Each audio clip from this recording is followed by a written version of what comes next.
তারপরে নামলাম বাসের থেকে, গান শান শুনিয়া। তারা নেপালি ভাষা এরকম একটা গায়ক, তারা নেপালে এটা গায়নি বলে, এরা বংশগতই গায়ক থাকে। তো তারা হাটে বাজারে এবং গাড়িতে এরকম গান গাইয়া ঘুরে। নেপালে বহুত ভালো ভালো এরকম সিঙ্গাররা আছে। তো এখন যাব নেপাল বর্ডারে, কাকারবিটা এসে পড়ছি। এটা হয়েছে এক্সেস কাউন্টার, এখানে টাকা বদলি করব। অল্প টাকা আছে, এটা টাকাটা বদলি করে নিয়ে এখন চলে যাব আমরা।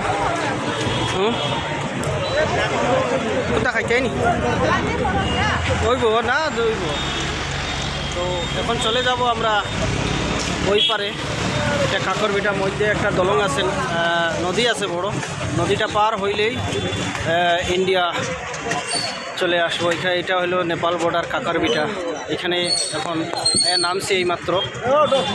তো এখন অল্প টাকা আছে, এটা এক্সচেঞ্জ করে নিব। করা নেবার পরে আমার পিছনে যেটা দেখছেন কাউন্টার, এটা এক্সেস কাউন্টার, এখানে এক্সেস করা যায়। তো দোয়া করবেন আপনারা সবাই, ভালো থাকবেন। আপনাদেরকে একটা গানও উপহার দিলাম সবাইকে, ধন্যবাদ।